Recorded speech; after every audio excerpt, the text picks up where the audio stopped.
Mesdames, Messieurs, bonjour et bienvenue à cette autre édition de votre programme quotidien. On remue l'actu de ce 2 novembre 2022. J'espère que vous allez bien. Bienvenue sur les antennes de For You Media Africa, For You Télévision, en simultané sur For You Radio 96.3 FM. Le sujet du jour nous conduit en Amérique latine, notamment au Brésil, l'élection de Lula. Y a-t-il un intérêt pour l'Afrique? On en parlera durant cette émission avec notre consultant permanent et mes collaborateurs qui sont déjà sur ce plateau avec moi. Durant l'émission, on aura l'info du jour. L'info du jour nous conduira au Ghana. Voilà. Et on aura la une du jour, l'image du jour et, si le temps nous permet, le buzz du jour. Bonjour, Komabité. Bonjour et Mamoudou, bonjour à nos chers téléspectateurs qui sont toujours des milliers à s'abonner sur notre page For You Media Africa. Bonjour à tous ceux qui nous écoutent à l'instant, bonjour à l'Afrique. C'est un réel plaisir de vous retrouver de lundi à vendredi dans le cadre de notre émission On remue l'actualité. Il s'agit bien évidemment de remuer l'actualité avec vous, tout ce qui a meublé donc l'actualité en Afrique et ailleurs. C'est au cours de cette émission qu'on déballe donc ces sujets. Avec toi, on aura l'info du jour. Je l'ai dit tout à l'heure, on ira au Ghana. Qu'est-ce qu'il se passe de ce côté-là? Bien évidemment, et Mamouto, on ira faire un tour au Ghana où le président du Ghana donc il a rassuré son peuple sur la crise économique qui sévit dans son pays depuis plusieurs mois, où le peuple ghanéen n'arrive donc plus à respirer, ou alors du moins, je voudrais plutôt dire que le peuple ghanéen est en train de suffoquer sous tension donc de la crise économique de ce côté-là, et le président donc ghanéen décide donc de rassurer son peuple. On aura donc la quintessence de cette information au cours de cette émission. Merci Komabité, elle est également là ce matin. Kwechu, bonjour.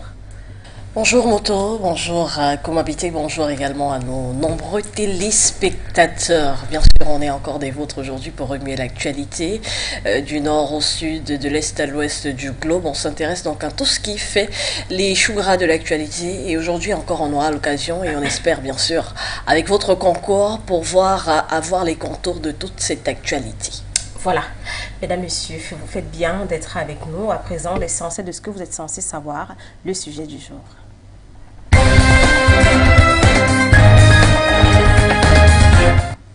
Le sujet du jour nous conduit en Amérique latine, plus précisément au Brésil, l'élection de Lula da Silva. Y a-t-il un intérêt pour l'Afrique? Eh bien, avec 50,9% des voix, le score a été pour le moins serré, mais suffisant à Lula pour reprendre à Bolsonaro le pouvoir au Brésil. Luiz Inácio Lula da Silva a remporté l'élection présidentielle face au sortant Jair Bolsonaro, 12 ans après avoir quitté le pouvoir. Et son élection va permettre la reprise des liens avec l'Afrique au plus bas sous Bolsonaro. Dans une tribune publiée dans un journal français, Lula a déclaré que la priorité de son gouvernement sera de rétablir la relation avec le continent africain, notamment sur l'écologie. Jair Bolsonaro s'est engagé mardi 1er novembre 2022 à respecter la Constitution en tant que président du Brésil sortant de son silence 2 jours après sa défaite électorale contre le dirigeant de gauche Lula, dont il n'a pas reconnu la victoire. Son chef de cabinet, Ciro Nogueira, a indiqué une très brève allocution du président sortant au palais présidentiel que ce dernier avait que ce dernier avait autorisé la transition. Cependant, Lula a été félicité par plusieurs de ses homologues du continent africain, notamment Macky Sall au Sénégal, Cyril Ramaphosa en Afrique du Sud ou encore Umaro Sissoko Embalo en Guinée-Bissau. Avec le retour de Lula, les liens Brésil-Afrique devraient se réchauffer alors qu'ils étaient devenus quasi inexistants sous Jair Bolsonaro. Sur le plan économique, d'abord en 2019, soit un an après son arrivée au pouvoir du président d'extrême droite, le commerce entre l'Afrique et le Brésil est tombé à son plus bas niveau. Le président sortant ne s'est pas déplacé une seule fois sur le continent, préférant traiter avec les pays du Nord. Lula, au contraire, avait ouvert 30 ambassades quand il était en poste entre 2003 et 2011. L'icône de la gauche avait visité 29 pays africains, et cela sans se contenter au seul pays lusophone. Voilà, il s'était rendu en Algérie, au Bénin et au Ghana notamment. Pour les 4 ans à venir, les observateurs anticipent le retour d'entreprises brésiliennes en Afrique, une coopération sur la question environnementale ou encore les enjeux sanitaires. Le pays d'Amérique du Sud compte en effet plus de citoyens d'origine africaine que tout autre pays au monde hors du continent, mais il a fallu attendre le début des années 1960 et notamment le gouvernement de Jânio Quadros pour le Brésil lancer une politique étrangère indépendante à destination des pays alors en pleine vague de décolonisation, en particulier des anciennes colonies portugaises. Mais entre les années 1990 et 2003, le Brésil a délaissé l'Afrique. Est-ce que le retour au pouvoir de Lula pourrait signifier le retour à la normale des relations entre le Brésil et l'Afrique? Mesdames, Messieurs, voilà notre sujet de ce jour. Vous pouvez également réagir sur nos différentes plateformes, notamment Facebook et YouTube. Facebook sur notre page For You Media Africa. Et à la fin de l'émission, comme habitué, aura le plaisir de lire vos différents messages apparus durant toute l'émission. À présent, on va s'interroger à un reportage concocté par la rédaction de For You Media sur cette actualité et on y reviendra.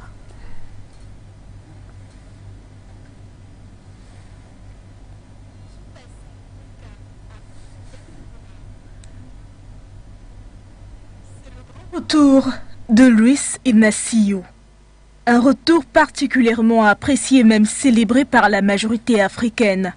Depuis l'annonce des résultats le dimanche dernier, les réactions des dirigeants du monde entier fusent un peu de partout, et particulièrement en Afrique, où justement la victoire de Lula da Silva a été singulièrement saluée.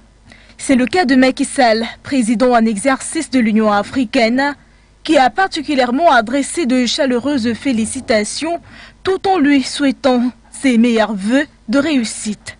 Umaro Sissoko Embalo n'a pas manqué également de féliciter pour cette victoire et a même promis d'œuvrer pour des relations bilatérales solides et prospères entre le Brésil et son pays.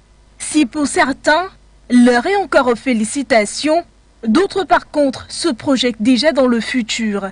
C'est le cas de Cyril Ramaphosa lorsqu'il dit, je cite, « L'Afrique se réjouit de travailler avec le gouvernement brésilien sous la direction de Da Silva. » Fin de citation. Précisons ici que la réaction des Africains n'est pas une surprise car notons que, durant 8 années de sa présidence, Lula da Silva a visité pas moins de 27 pays en Afrique, dont le Sénégal. Par contre, le surnommé Donald Trump, en référence à l'ancien président Jair Bolsonaro, n'a pas mis ses pieds en Afrique pendant ses 4 années de présidence, privilégiant les pays de l'hémisphère nord. Pourtant, en 2000 et 2010, les échanges commerciaux entre le Brésil et l'Afrique sont passés de 4 à 20 milliards de dollars.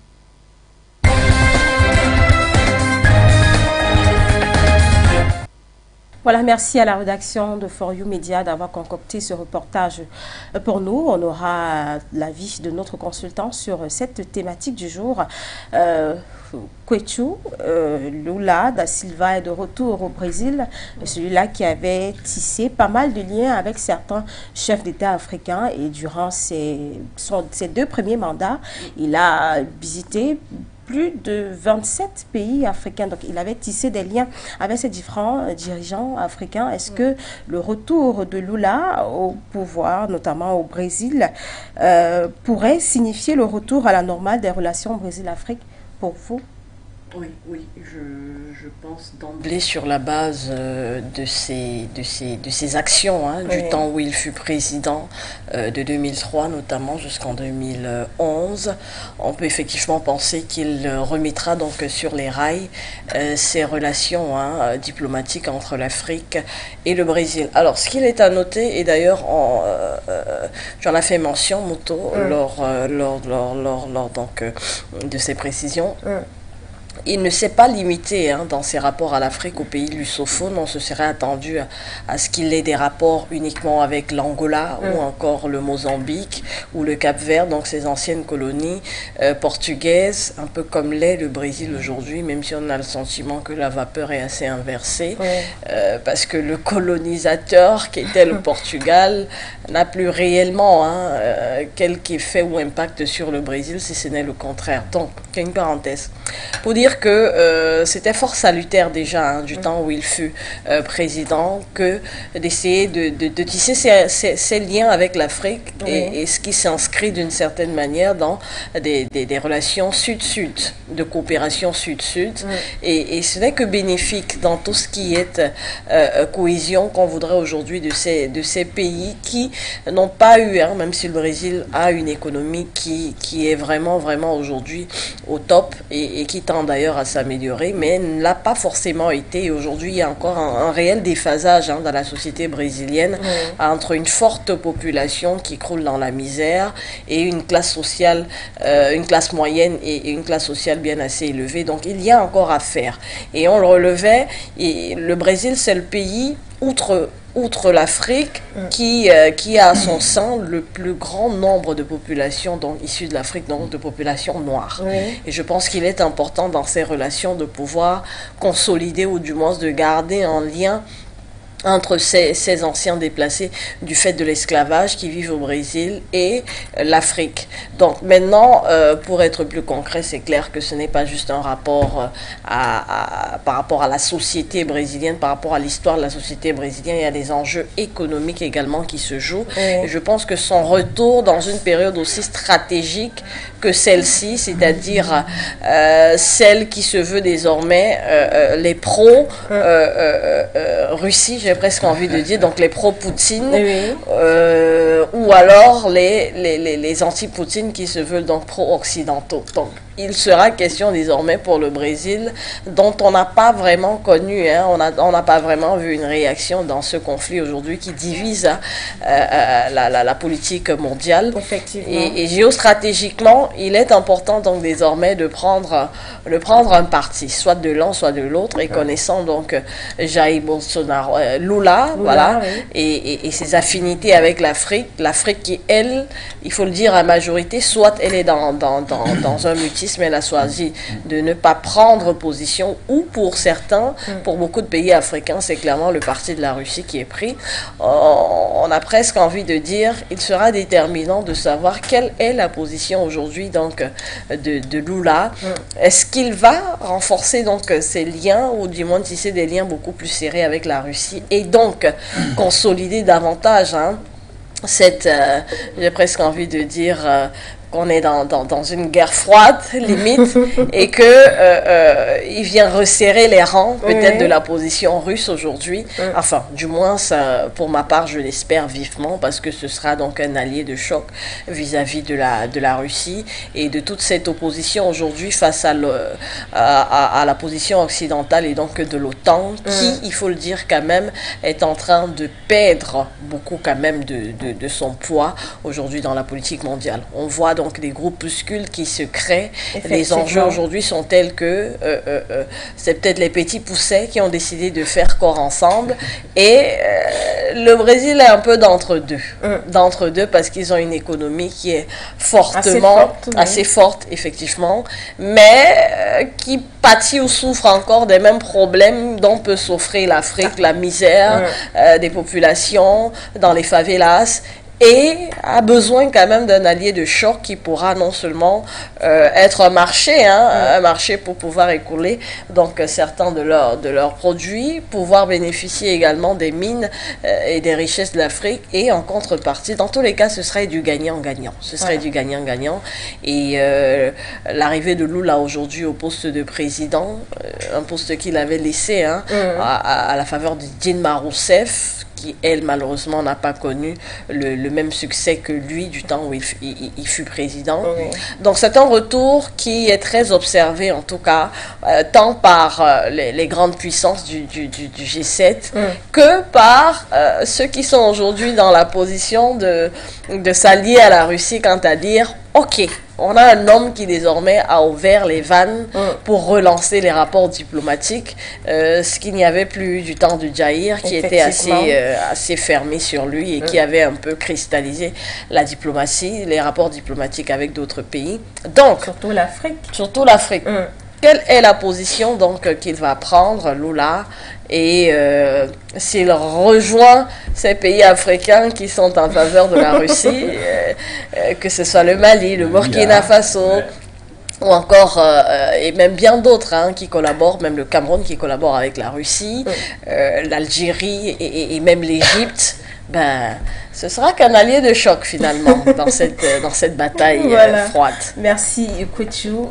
Koumabité, après sa victoire à l'élection, Lula a déclaré dans une tribune d'un média français que sa priorité sera de rétablir la relation avec le continent africain. Vous y croyez? Vous savez, la politique reste la politique, mais il y a quand même un pourcentage assez élevé pour essayer de confirmer, parce qu'on ne peut pas confirmer quand quelque chose n'est pas encore réel.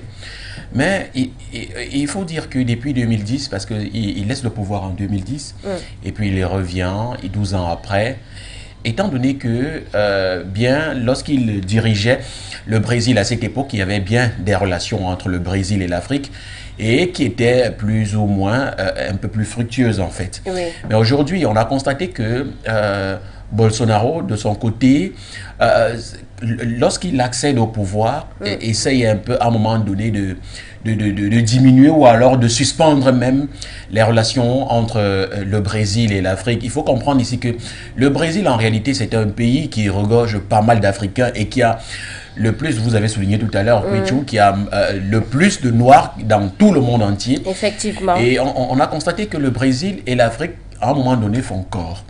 Et aujourd'hui, Lula, qui revient comme président de la République au Brésil, et qui, lors de sa campagne électorale, a affirmé qu'il travaillera désormais avec l'Afrique, c'est montré ici en réalité que l'Afrique aujourd'hui pèse de son poids. Parce que, vous voyez, au départ, l'Afrique était négligée.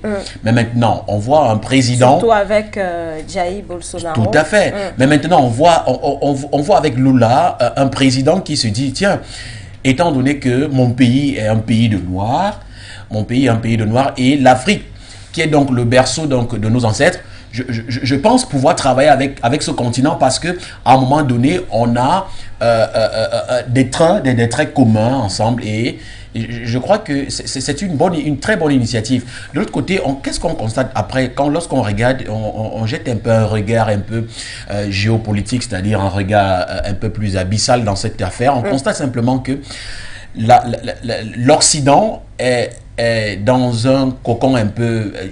C'est-à-dire ils sont un peu renfermés parce qu'à un moment donné, on voit des détachements et on voit des alliances qui se tissent. Oui. On voit la Russie qui tisse les liens avec l'Afrique. On voit le Brésil qui est en train de vouloir tisser les mêmes liens avec l'Afrique. De l'autre côté, on se rend compte que les pays de l'OTAN, c'est-à-dire la France et l'Angleterre, bref, tout ce qui va avec, effectivement, on se rend compte que ils sont en train de... C'est un peu comme lors de la Première Guerre mondiale où on parlait des pays, des alliés et autres.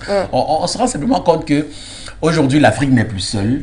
L'Afrique a derrière, l'Afrique a devant elle, si je peux le dire ainsi, la Russie.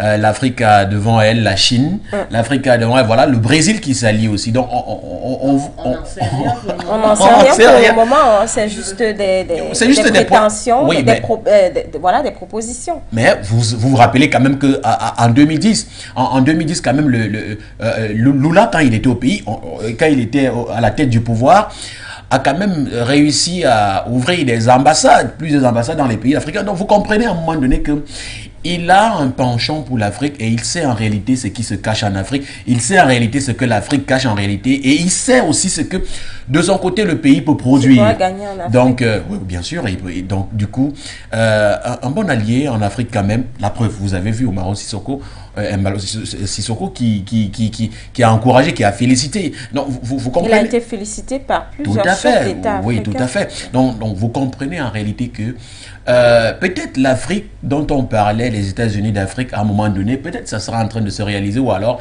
de toutes les façons, c'est un rêve.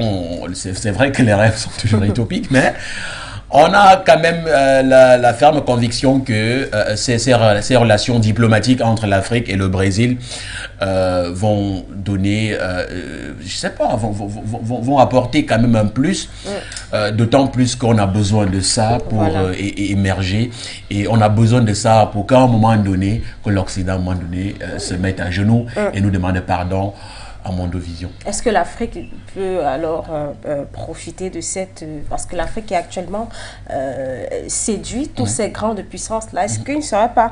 Le moment n'est pas venu de rester ferme, de poser vraiment des actes concrets pour qu'on puisse avoir des échanges gagnant-gagnant avec ces grandes puissances? Je pense pour ma part que le moment, il est très opportun parce que vous savez, quand un enfant est encore tout petit, à un moment donné, il n'a pas la possibilité de pouvoir s'exprimer, il n'a pas la possibilité de pouvoir dire maman, je voudrais un bout de pain ou je ne sais pas trop quoi. Mais maintenant, quand l'enfant grandit, c'est que non, quand il a faim, il va directement à la boutique et puis il s'achète un bout de pain. C'est la même chose que l'Afrique fait aujourd'hui. Au départ, l'Afrique était ce continent-là qu'on manipulait, était ce continent-là qu'on pouvait piller, était ce continent-là qu'on pouvait faire du n'importe quoi en fait. Mais aujourd'hui, on se rend compte que l'Afrique n'est plus le continent dont l'Occident pouvait se permettre de faire du n'importe quoi. Maintenant, quand vous arrivez en Afrique, il faut avoir des côtes solides. La France en sait quelque chose. Suivez mon regard. Donc, on se rend compte aujourd'hui que c'est à un moment donné l'occasion idéale pour que l'Afrique, en réalité, puisse s'affirmer et puisse prendre des décisions. Parce que vous allez vous rendre compte que même au marché noir, ce sont les prix qui sont fixés là-bas dans le marché noir, ce sont ces mêmes prix qu'on impose à l'Afrique. Je prends par exemple, juste pour embrayer, le kilo de cacao par exemple. On vous fait comprendre que le kilo coûte peut-être 2000 francs par exemple. Or, c'est-à-dire ce sont eux qui ont fixé le prix du cacao peut-être à 2000 francs. Et puis, voilà. Et puis maintenant, le cacao qui est beaucoup plus produit, parce qu'on sait la Côte d'Ivoire qui est le numéro 1 en Afrique. On a le Brésil même dont on parle aujourd'hui, qui produit également le cacao. On a le Cameroun. Donc, on se rend compte que ce sont ces Occidentaux-là qui ont fixé des prix et à un moment donné ont imposé. Mais je pense quand même qu'avec ces différents soutiens de la Russie, de la Chine et bientôt du Brésil, si tout se concrétise, on va se rendre compte qu'à un moment donné, même dans ces négociations-là, l'Afrique aura quand même son mot à dire parce que toutes les ressources, oui, on va comprendre quand même que les États-Unis quand même ont une terre fertile aussi comme l'Afrique, mais quand même qu'à cela ne tienne, l'Afrique est ce continent-là dont tous les pays raffolent. Donc je pense que c'est le moment quand même pour l'Afrique de se réveiller. Voilà, merci Koumabité. On va rester avec toi pour l'info du jour. Évidemment, Emma Mouto, l'info du jour de ce matin va nous conduire au Ghana, où principalement le président ghanéen a donc décidé de discuter avec son peuple et avec le pays pour lutter contre donc la cherté, la vie chère de ce côté-là. Le pays donc qui n'en peut plus. On a constaté depuis quelques mois que le Ghana, qui est donc un pays de l'Afrique de l'Est, qui continue donc à souffrir de peine donc de cette situation économique, notamment la vie chère. On a constaté que même le plus petit, c'est-à-dire le plus petit habitant, on n'arrive même plus à avoir ne serait-ce que le pain quotidien, chose qui est donc difficile de ce côté-là. Donc, on va donc essayer ensemble avec nos chers téléspectateurs de comprendre en réalité ce qui se passe de ce côté-là. Il faut simplement dire que avec un air grave, donc que le président ghanéen donc a parvenu, c'était dimanche dernier, à la télévision nationale, donc pour dire à son peuple ou alors à sa population qu'il est temps de comprendre que cette misère qui frappe le Ghana aujourd'hui est un problème général, et il affirme donc que nous sommes en crise. Je n'exagère pas quand je le dis, ce sont les propos du président ghanéen. je ne connais pas d'exemple dans l'histoire où autant de forces malveillantes se sont donc réunies en même temps. Mais comme nous l'avons déjà démontré dans d'autres circonstances, nous ferons de cette crise une opportunité donc pour résoudre non seulement les problèmes urgents à court terme, mais également aussi les problèmes structurels à long terme qui continuent donc de perturber notre économie. Ça, c'est donc les propos donc du président Nana Akufo-Addo, le président ghanéen, qui rassure donc son peuple sur la crise économique qui sévit donc de ce côté-là, et Mamuto. On se dit simplement que cette crise économique ne touche pas simplement le Ghana, ne touche pas seulement le Ghana, mais aussi d'autres pays en Afrique générale. Au Ghana, le cedi, leur monnaie, a chuté énormément. De 45% de sa valeur. Énormément. Et énormément. Donc, du coup, le Ghana aujourd'hui est, à un moment donné, un pan de l'histoire un peu plus troublant, parce qu'on se rend compte que le Ghana, à un moment donné, à une époque, était un peu comme le Nigeria. Parce que entre le Nigeria et le Ghana, ces deux pays qui sont frères, qui sont très limitrophes, se partageaient beaucoup. Mais on se rend compte que le Ghana aujourd'hui s'appauvrit de plus en plus. Oui, on va peut-être mettre en exergue la crise sanitaire du Covid-19 et tout ce qui va avec, mais le Ghana aujourd'hui est en train d'étouffer, de suffoquer même. Donc on espère que de ce côté-là, les populations ghanéennes vont pouvoir se serrer les coudes, et on va profiter, puisque nous sommes une chaîne panafricaine, une chaîne qui milite donc pour la réussite de l'Afrique. On pourrait peut-être suggérer peut-être de l'aide à ce pays-là. Vous voyez, il faut rappeler que le gouvernement ghanéen a refoulé dans un premier temps l'aide du FMI, mais actuellement ils sont en pleine négociation. D'ici peu, le FMI devrait on sait très bien que le FMI, le Fonds monétaire international, on sait très bien que quand le Fonds monétaire international décide de vous aider, ce n'est pas le Fonds monétaire international appartient à cette puissance. Le gouvernement a rejeté l'aide du au départ, a rejeté l'aide du FMI, mais actuellement les discussions sont en cours sur une aide de 2025 milliards de francs CFA. Voilà. Et pour de dollars, essayer de remonter, de francs CFA.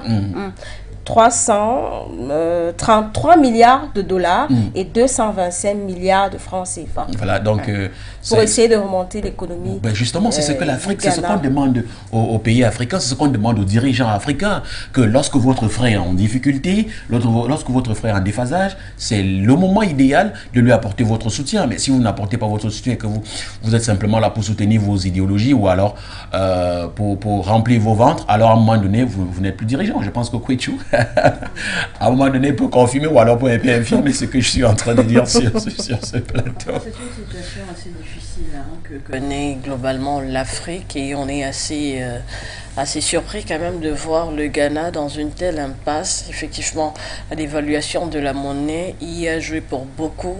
Le problème aujourd'hui de cette guerre qui se joue du côté d'Europe et qui pourtant a un impact réel sur tout le continent africain, est simplement un éveil des consciences quant à comprendre que on ne peut pas avoir un continent qui pâtit d'une situation qui se joue à des milliers de kilomètres de chez elle, et qui fait comprendre combien l'Afrique est encore dépendante de ces exportations, de ce commerce qui se joue donc entre l'Occident et l'Afrique, et donc de ces importations.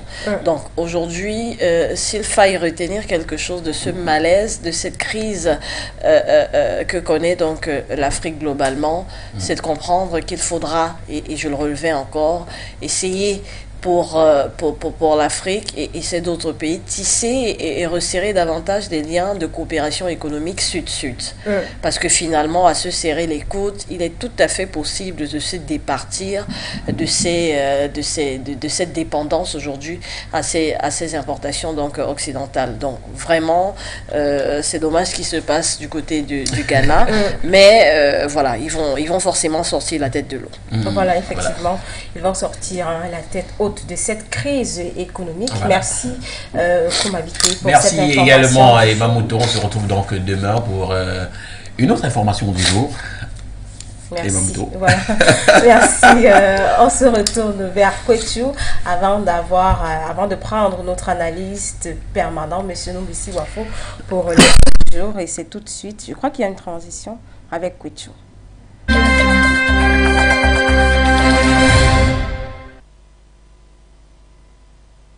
Voilà, les unes du jour, c'est avec vous, Pétou. Notre traditionnel tour d'horizon des unes africaines, on se collabore à l'exercice ce matin et je m'en vais satisfaire tout le monde en débutant du côté du Tchad. Voilà, merci à lui. À lui l'info, voilà. Bon retour à lui d'info. Voilà. À lui d'info et de retour. Ouais. Avec cet article, Côte d'Ivoire, le chef de la diplomatie tchadienne, qui était donc en visite hier du côté de la Côte d'Ivoire, le chef de la diplomatie tchadienne rencontre Alassane Ouattara. La rencontre s'est tenue donc hier. Le président de la République de Côte d'Ivoire, Alassane Ouattara, s'est donc entretenu avec le ministre des Affaires étrangères du Tchad, j'ai nommé Mahamat Saleh Anadif. Voilà. Le gouvernement, qu'il faut le dire, le nouveau gouvernement tchadien qui a donc récemment été mis en place, commence donc à se déployer sur le terrain avec cette rencontre notamment du chef de la diplomatie tchadienne qui est venu remercier le président Alassane Ouattara, nous dit en tout cas à lui d'info, pour son soutien durant sa mission en qualité de représentant spécial du secrétaire général des Nations Unies pour le Mali et l'Afrique de l'Ouest et le Sahel. Voilà un entretien dont vous avez les grands points dans cet article signé Alida Info. Alida Info, d'accord. Alida, pas Ah, d'accord. On aime bien ce site d'information tchadien ici. Allez, on va donc quitter le Tchad et s'intéresser à l'actualité du côté du Faso, du Burkina Faso, et évoquer notamment cet article signé lefaso.net, 62e anniversaire des forces armées nationales, sous le signe de la reconquête de l'intégrité territoriale. Il faut donc repréciser que la fête des forces armées nationales a été célébrée hier mardi, on était le 1er novembre 2022, à la place de la nation de Ouagadougou, c'est la capitale du Burkina Faso, et le thème retenu à cet effet, pour cette année notamment, était « Forces armées nationales et population, synergie pour la reconquête de l'intégrité du territoire national ».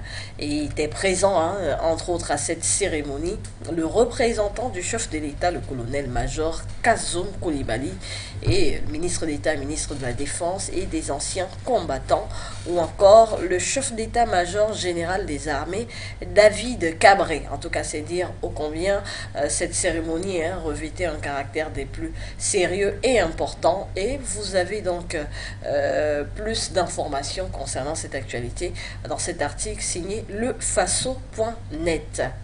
Alors après le Faso.net, on s'intéresse à l'actualité du côté d'Abidjan, notamment en Côte d'Ivoire, donc on parle économie.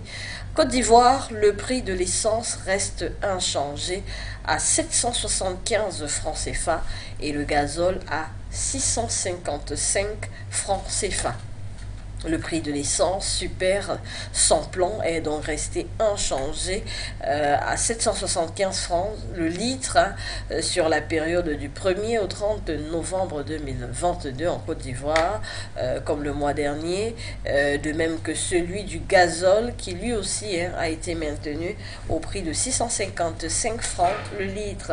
L'information a été donnée hier mardi par le ministère ivoirien des mines, du pétrole et de l'énergie dans une note d'information transmise à ce site d'information abidjan.net qui revient donc globalement sur la situation du côté de la Côte d'Ivoire. Après la Côte d'Ivoire, on prend le site d'information panafricain Jeune Afrique qui évoque un article politique. République démocratique du Congo, Vital Kamerhe peut-il vraiment être l'allié de Félix Tshisekedi? On a déjà donc le regard projeté vers les futures échéances présidentielles du côté de République démocratique du Congo, notamment 2023, fin 2023. Si glissement de date il n'y a pas, il faut rappeler donc 75 cm de garrot plus 1,60 m lorsqu'il lorsqu'ils se jugent sur leurs pattes arrière, il faut le dire, en tout cas c'est une métaphore de King Kong que fait ce matin Jeune Afrique pour relever simplement le fait que ces deux géants de la politique congolaise aujourd'hui se regardent en chien de faïence, du moins l'opinion les regarde telle qu'elle, à la question de savoir est-ce qu'il y aura donc un soutien de Vital Kamerhe à l'endroit de Félix Tshisekedi, quand on sait qu'aujourd'hui, dans le bastion du parti au pouvoir, il est des désolidarisations qui commencent donc à s'opérer à quelques mois des échéances présidentielles. En tout cas, entre Vital Kamerhe et bien d'autres en politique encore du côté de RDC, la question de savoir qui seront donc les prochains candidats se pose plus que jamais. Je vous invite à lire cet article donc sur Jeune Afrique économique. On va sortir de notre revue des grandes unes avec le quotidien Le Messager. On est au Cameroun, bien sûr, où on évoque cette actualité qui fait actuellement les chauds gras du côté du Cameroun. Ces ressortissants camerounais rapatriés de Guinée équatoriale. Retour amer au pays natal. Voilà, simplement repréciser qu'ils sont partis en quête de pitance dans ce pays qui, et le journal le précise entre crochets, pays ami. C'est d'ailleurs la question qu'il faille se poser aujourd'hui. Est-ce que la Guinée équatoriale et le Cameroun sont réellement encore des pays amis, quand on constate que ces Camerounais qui espéraient une cohabitation plus fraternelle avec la Guinée équatoriale se sont donc vus refoulés et renvoyés à Kiossi, qui est la première ville camerounaise à la frontière avec la Guinée équatoriale. Donc, dans cet article, je vous invite vivement à lire en page 3 du quotidien Le Messager. On revient aussi sur les rapports diplomatiques entre le Cameroun et la Guinée équatoriale voisine, qui, il faut le rappeler, fait partie avec le Cameroun de la CEMAC, la Communauté économique et monétaire de l'Afrique centrale. Merci Kwechou, merci de nous avoir baladés dans ces différentes capitales des kiosques africains ce matin, et merci pour le retour de notre site à l'UDA. Ce fut un plaisir, Moto. Voilà, alors, à présent on va s'intéresser au flash d'information en langue anglaise et en langue française. C'est avec Jeff Otso et Ngala Ibokia. Tout de suite le flash d'information.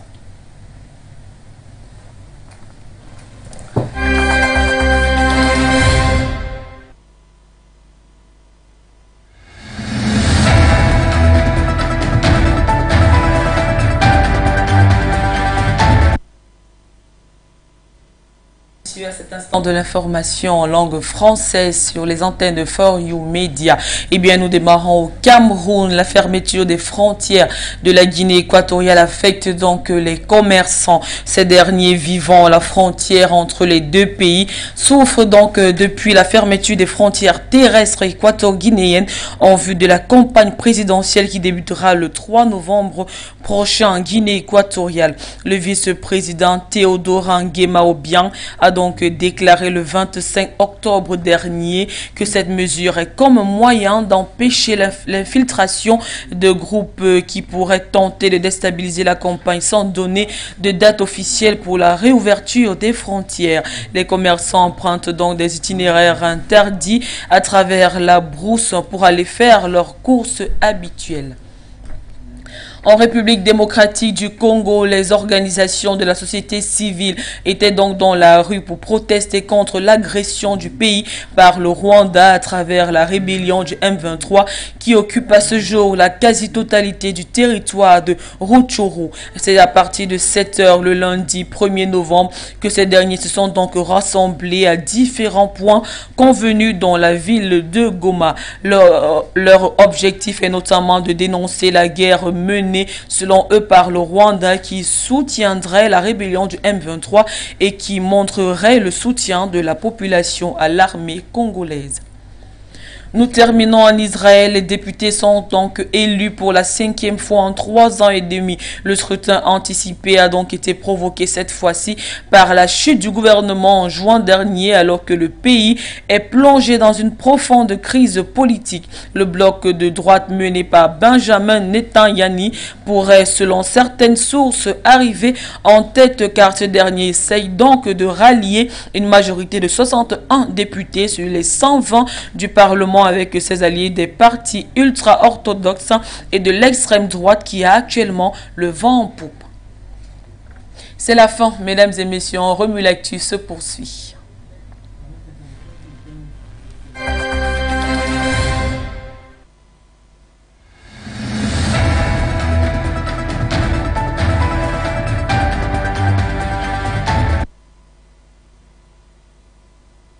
Welcome to News Brief over For You Television. J Photo, my name. We kick off in West Africa, precisely in Burkina Faso, where Ibrahim Traoré visits Bamako for the first time. Captain Ibrahim Traoré is making a walking and friendship visit to Bamako this Wednesday, November 2, 2022, informs a note from the Malian Ministry of Foreign Affairs. This will be Captain Ibrahim Traoré's first official trip abroad since his appointment as president of Faso at the end of the National Assize Friday, October 14, 2022. His predecessor, Lieutenant Colonel Paul Henry Sandaogo Damiba, also made his first official visit to Bamako last September.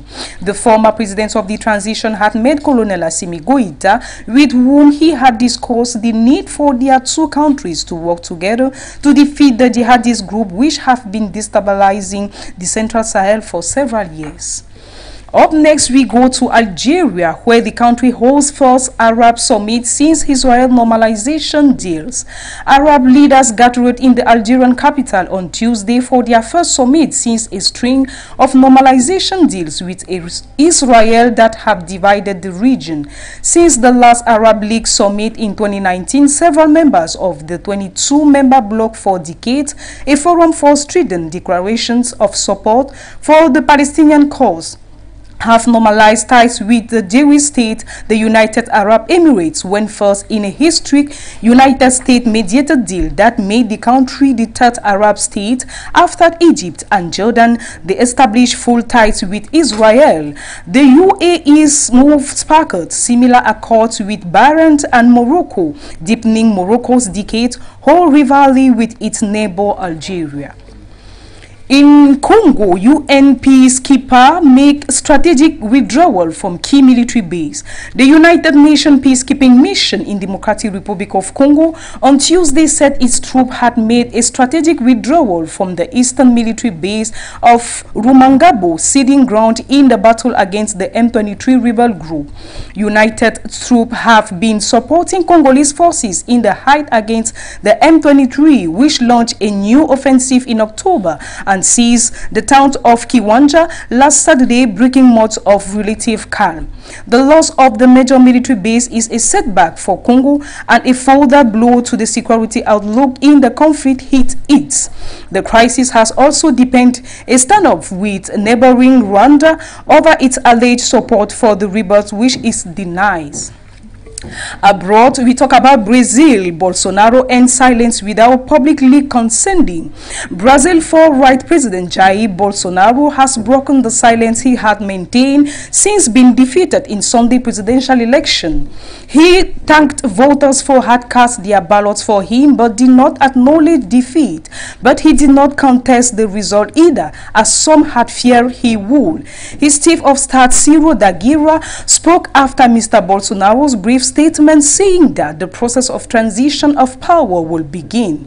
Even though Mr. Bolsonaro did not himself acknowledge defeat in his own words, Brazil's Supreme Court released a statement shortly after his speech saying that by authorizing the transition of power, he had recognized the result of the elections.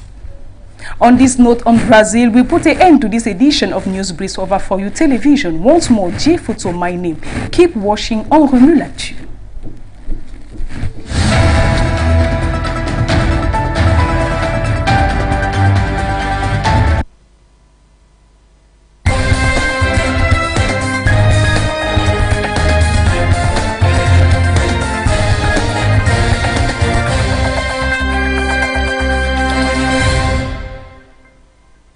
Thank you, Jeffotso Ndangala Bokea, pour ce flash d'informations en langue anglaise et en langue française.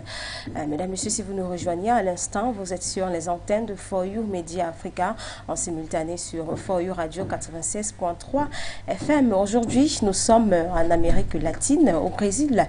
L'élection de Lula, y a-t-il voilà, un intérêt pour l'Afrique? Tout à l'heure, voilà, je crois qu'on a notre consultant, M. Wafo. Est-ce qu'il est en ligne? Est-ce que M. Wafo est déjà en ligne? Allô? Bonjour, M. Wafo.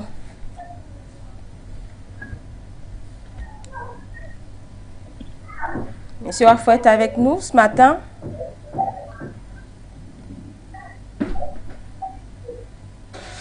Bonjour, M. Wafo. Monsieur Wafo a du mal à nous écouter. Il y a un souci technique. Ou alors, voilà, on y reviendra tout à l'heure avec Monsieur Numbisi Wafo. À présent, on va prendre l'image du jour. Il est en ligne. Monsieur Numbisi Wafo, bonjour. Bonjour, bonjour à tous ceux qui t'entourent en studio, bonjour aux téléspectateurs, bonjour aux nombreux téléspectateurs de For You. J'espère que vous allez bien et c'est un plaisir de vous recevoir sur nos antennes ce matin, comme d'habitude.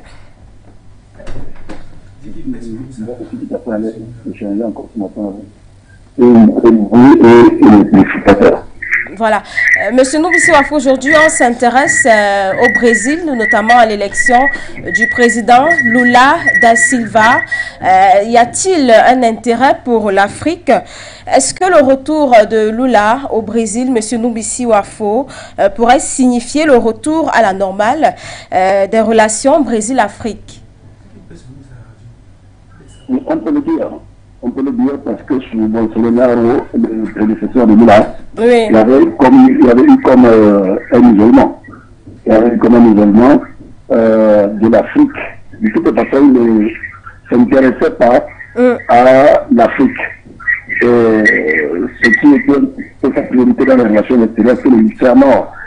Et vous savez, le règne précédent, c'est-à-dire que pendant qu'il était président, bien avant celui qui est passé là,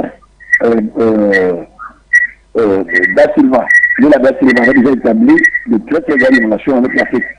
Il y avait à cette époque-là créé 30 ambassades en Afrique, Il avait fait environ 27 voyages, un peu plus de 27 voyages en terre africaine. Cela démontrait déjà que l'Afrique occupait une place de choix dans la politique des relations extérieures du Brésil sous ses deux précédents mandats, je veux dire, sous ses deux mandats de cette époque-là. Et l'Afrique occupe cette place-là, c'est pas par hasard. Il faut quand même relever que le Brésil dispose alors, sur son sol, le plus grand nombre de citoyens noirs d'origine africaine, en dehors des pays africains. Il faut surtout comprendre que Lula, c'est un écologiste. Et c'est quelqu'un qui se bat énormément pour la protection de la nature.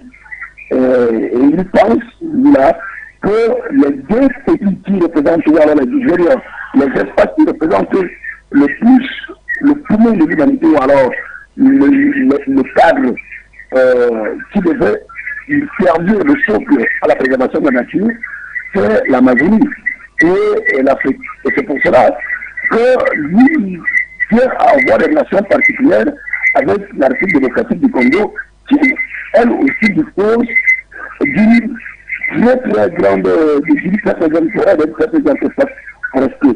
Donc, il faut voir donc, dans ces relations-là, qui ne vont pas simplement se limiter à l'écologie, mais qui vont passer également sur la diplomatie, sur le culturel et même sur l'économie, parce qu'il faut quand même relever que le Brésil fait partie des pays qui émergent, ça fait partie du groupe. Donc, sur le plan des efforts en termes d'investissement, le Brésil va apporter énormément à l'Afrique. Et donc, c'était déjà une très bonne chose pour l'Afrique. La politique qui avait été expliqué par le prédécesseur d'Assila au palais présidentiel de l'Assila. C'est une opportunité que l'Afrique doit capitaliser pour renforcer ses relations avec les grands pays d'Amérique latine, c'est le Brésil. Et si lui-même avait déjà placé, avant sa campagne électorale, l'Afrique au rang des priorités de son exercice de chef de l'État au cas où il serait élu. Maintenant, il reste simplement à espérer qu'il passe aux actes et que les relations entre le Brésil et l'Afrique trouvent en tout cas un regain d'énergie, comme ça avait déjà été le cas en passé. Intervient dans un contexte de lutte d'influence des puissances mondiales en Afrique. Il est vrai que le Brésil connaît depuis les années 90 un boom économique, une puissance économique. Donc, est-ce que le Brésil pourra jouer sa partition en étant un partenaire stratégique pour les pays africains? Je appelle la bouche sur la pas. Voilà, monsieur. Oui, monsieur Wafo, cette élection de Lula da Silva intervient dans un contexte de lutte d'influence des puissances mondiales en Afrique.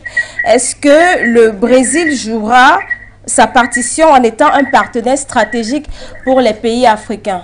Oui, le Brésil ne veut pas justement négliger l'Afrique. Vous savez, aujourd'hui, le monde a un peu de courir le risque de perturbation, ou alors le monde est en train de connaître de grandes perturbations climatiques.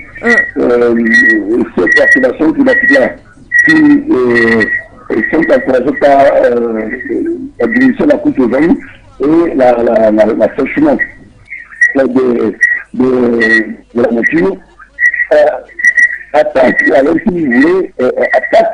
violemment la vie de l'espèce ou alors de la nature, mais de l'espèce humaine en particulier. Aujourd'hui, nous, en tant qu'écologiste, en tant que défenseur de la protection de la nature, nous, en Afrique, un partenaire privilégié. Vous savez que l'Afrique, aujourd'hui, garde encore, c'est même les rares au monde qui garde encore l'essentiel de son potentiel naturel en termes de feuilles et en termes de fleurs. Donc, on ne peut pas, et je crois que nous, dans la commission, on ne peut pas aujourd'hui commenter sur la protection de la nature, c'est-à-dire défendre des projets écologiques en se passant en Afrique. Et c'est précisément parce qu'il est dans ce combat-là que nous avons choisi de faire de l'Afrique un partenaire privilégié. Merci d'avoir participé à cette thématique de ce jour. Merci. Bonne journée à tout le monde. Et merci d'édifier nos nombreux téléspectateurs et internautes tous les jours, Monsieur Noubissi Wafo. Nous vous souhaitons une excellente journée. Voilà. Monsieur Noubissi Wafo est parti. Kumabité, quelque chose à rajouter ou alors quelque chose à... Tu as retenu quelque chose sur ce que M. Noubissi... S'il faut simplement rajouter à ce que M. Noubissi vient de dire tout à l'heure, il faut simplement comprendre que c'est la même réaction qu'on a eue tout à l'heure en début d'émission, vous vous rappelez, où on a dit l'Afrique et le Brésil aujourd'hui, je pense que le Brésil c'est un bon partenaire également pour l'Afrique. Parce qu'on sait d'abord que le Brésil fait partie, comme j'ai dit tout à l'heure, que le Brésil fait partie des pays qui regorgent plus d'Africains au monde, plus de Noirs, parce que là il faut le dire. Et on sait très bien que le Brésil a, malgré le fait que son économie soit quand même en hausse, malgré les petits couacs, c'est-à-dire que quand on arrive dans les favelas, il y a les secteurs des richissimes et le secteur des pauvres. Bon, c'est pour dire qu'aujourd'hui, la même situation que le Brésil vit aujourd'hui, c'est la même situation que l'Afrique vit. Donc, une union, ou alors une alliance entre l'Afrique et le Brésil serait vraiment un bon parti. Et de plus qu'on a, en amont, on a la Russie, qui soutient l'Afrique, ça il faut l'affirmer, qui soutient l'Afrique. On a la Chine qui depuis également soutient également l'Afrique. Oui. Du coup, je pense que ces alliances-là, à ma foi, vont donner un nouveau regard à l'Afrique quand même. Hein. C'est ma pensée en fait, en tout cas. Merci, Koumabité. Vous avez quelque chose à dire? Oui, peut-être la question écologique que M. Nomissi Wafo a très souvent relevé dans son propos, pour dire qu'il y a une forte similarité en fait entre le Brésil et le Cameroun, tant dans leur histoire même que sur les cultures. Donc, pour dire quoi, l'Amazonie aujourd'hui qui est considérée comme le poumon du monde est secondée par la forêt dense équatoriale qui est également du côté d'Afrique. Et quand on sait ô combien l'écologie aujourd'hui, même si elle semble être encore de l'ordre des spéculations, est l'enjeu ou si ce n'est l'avenir même du monde. On a presque envie de dire donc le Brésil a le poumon du monde et l'Afrique a la continuité de ce poumon. Voilà. Le deuxième poumon du monde. Sûr, tout à fait. Donc il est un peu plus important pour tout le monde entier, de qui dépend finalement ces deux éléments, de pouvoir s'assurer de ce que tout se passe bien. On a relevé ici à plusieurs fois dans l'actualité combien la question écologique et le regard est porté même sur l'Afrique et la forêt dense équatoriale. Quant à préserver cette entité, on voit aujourd'hui des sommes d'argent qui sont même versées aux pays africains qui sont donc à proximité, donc notamment la République démocratique du Congo, le Gabon qui a bénéficié de cette subvention, le Cameroun également qui côtoie donc cette partie de l'Afrique. Donc c'est une question très importante et d'un enjeu majeur et une fois de plus, comme je le disais, une collaboration, resserrer les rangs, faire bloc entre l'Afrique et le Brésil pourrait renforcer davantage le poids et permettre que finalement on puisse poser des conditions aujourd'hui lorsque les discussions à l'échelle internationale sont faites. Voilà.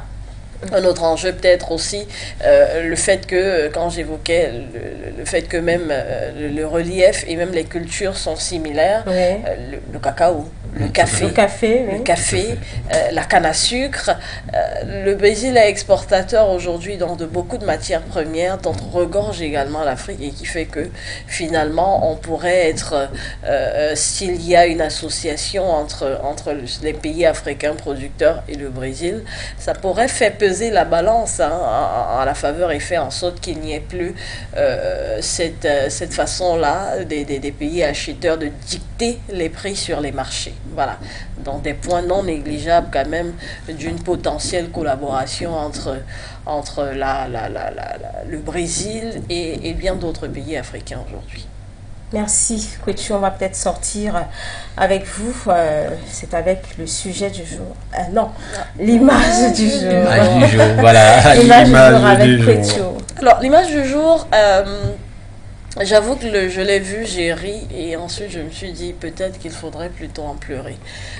C'est en Chine, ou du moins si on s'en tient aux images, c'est des ressortissants chinois qui sont à l'école. À l'école de quoi? À l'école du plagiat des motifs de pagne d'homme issus du Cameroun. Ça? Voilà, donc c'est des motifs séculaires du côté du Cameroun, précisément dans l'ouest. C'est un pagne qui est tissé traditionnellement avec ces motifs graphiques qui en font donc, qui lui donnent une symbolique des plus importantes. Et de plus en plus, on constate même des grandes marques internationales, dont l'une a publié dernièrement sa dernière collection. Et on a très vite remarqué que dans cette collection, qui se voulait une collection sport, il y avait des motifs graphiques très ressemblants donc d'une dope camerounais.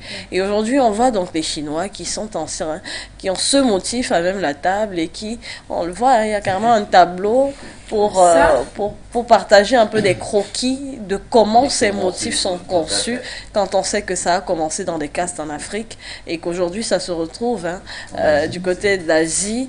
Et quand on sait également combien lorsqu'un Chinois ou les Chinois s'approprient de quelque chose, ça pilule sur le marché, ça pilule sur le marché en qualité bas de gamme, vendu à vil prix, vous perdez presque vos droit sur quelque chose qui était votre création.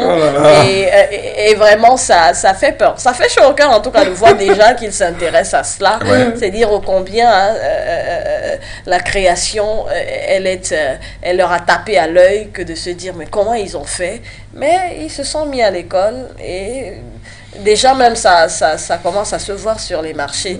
Le textile camerounais, le textile a changé. Il y a ces matières, même le bogolan du côté d'Afrique de l'Ouest, qui précisément au Mali. Voilà, qui est donc qui se retrouve sur le marché avec une qualité, une matière vraiment pas de coton, qui n'a rien à voir avec la qualité même qu'on connaît d'origine à cela. Donc maintenant, c'est le Cameroun aussi qui souffre de sa part. Même sur les marchés, actuellement, on constate des pagnes qui sont vendues à vil prix et avec une qualité, mais vraiment très très mauvaise. Voilà. Donc voilà d'où tout part, de cette école chinoise qui essaye donc de copier un peu du génie, du génie de l'artisanat camerounais. Voilà, je crois que ça devrait nous réveiller quant à savoir.